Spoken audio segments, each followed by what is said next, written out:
3 hidden secrets for finding the one. Although I'm happily married, I know dating is hard. Sometimes you get treated like shit. How did I try to avoid being thrown in the diaper genie? This is the first of several posts about my perspectives on dating and relationships. Similar to what I wrote in my RBF Resting Bitch Face blog, I believe being positive attracts those who are positive, and being negative attracts those who are negative. Contrary to how magnets work, it's not a miracle.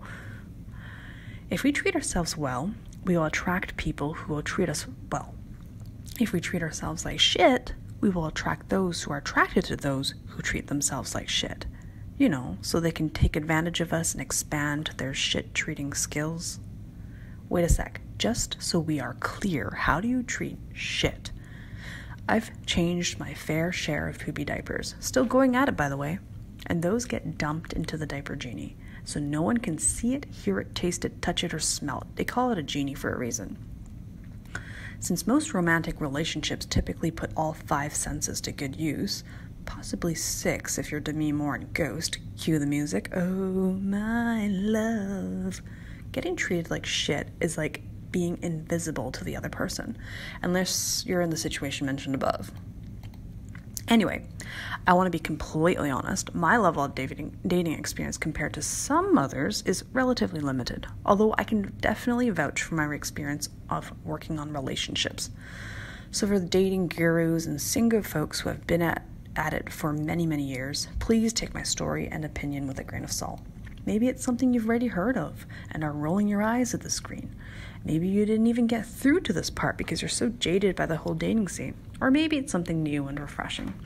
Either way, I merely want to keep this as a record for my daughter so she can read it when she starts her dating journey, which I assume by then will include some sort of matrix-like contraption where she plugs into a system and she can use her virtual hand to slap or swipe her potential date's face and log off without even leaving the house.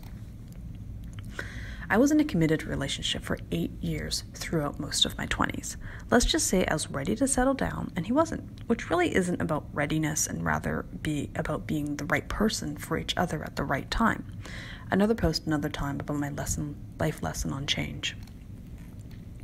I met my husband months after the breakup, and during those intense months, I hit the online dating scene hard.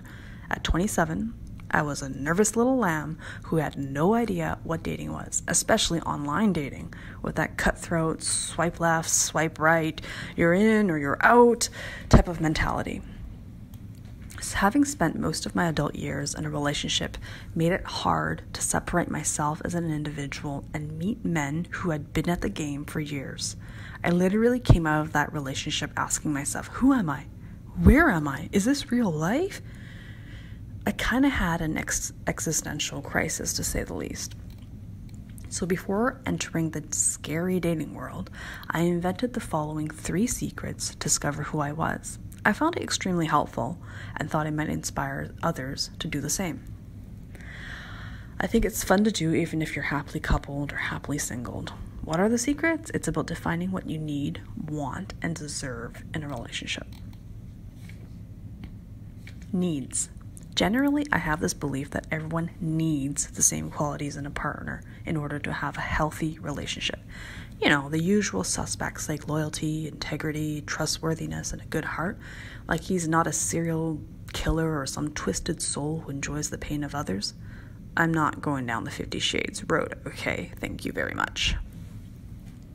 Basically everything good and wholesome but the kitchen sink. Wants. Then there is the part about the wants, which I think is specific to the individual depending on how they grew up. It branches off to the chemistry bits like attraction in terms of the physical, emotional, and mental. It's the spice that makes the relationship about being lovers instead of friends. Let's thank Hollywood for all the idealistic standards they've given us to choose from. There are the conventional qualities for a man, like style, physique, sense of humor, confidence, charm, good hair, or a nice round bald head. Think about it. You can pretty much assume he's got some dedicated parents with all that tummy time they made him do. They never gave up on him, as they had the patience to sit through that god-awful cry while he smacked his face into the carpet every time his weak little neck couldn't hold his head up. Now that shows perseverance, a great quality to have for a man. Smell, basic hygiene, manners, Ryan Gosling smells of the Hemsworth brothers. I can go on, but then this will become a list of body parts for my Frankenstein McDreamy, and Halloween is over. Then there's the conventional qualities for a woman, which I'm going to assume are very similar things for as a man. The wants pretty much start getting ingrained in us once the horny bits kick into gear during our teenage years. I remember feeling an extra something at 13 when I saw Jesse Metcalfe take his shirt off as Miguel in the short-lived, 9 seasons is short-lived compared to the ongoing Days legacy soap opera, Passions. That was the moment I realized shoulders and chest were my jams. Okay, last of the body parts. Maybe that's why I wanted to go to study kinesiology after high school. I was just a horny teenager who was obsessed with human anatomy. I digress again. Deserves. So the wants and needs are pretty easy to figure out by the time you get into the dating scene as an adult.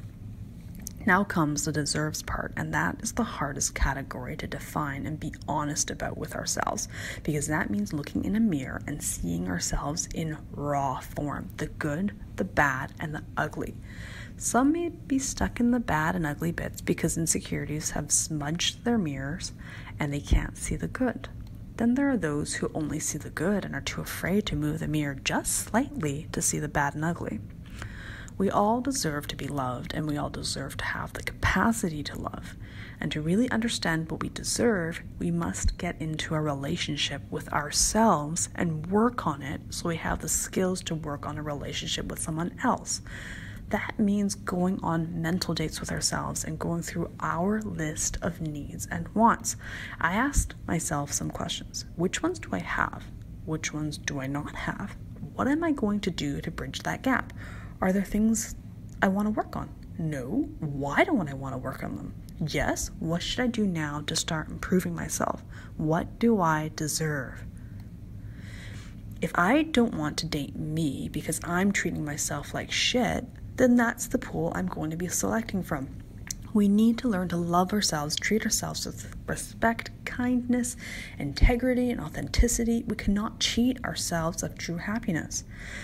We have to know how to communicate with ourselves and understand our thoughts and feelings so we have the ability to share them with another. If we can't have an honest conversation with ourselves, how can we expect to do that in a relationship? So after going on some serious mental dates with myself, I drafted my first ever online dating profile. It's long, raw, and angry. Being the writer that I am, I wrote it in Word and found it recently. I'm hoping to share it on this platform. My daughter will either be completely embarrassed or maybe she'll find it entertaining. I don't know. Only time will tell. I've revealed 3 more hidden secrets on a different post. You can go to my blog to check it out. So readers, are you single, married, divorced, looking? How is the dating scene looking like nowadays? How was it when you found your one?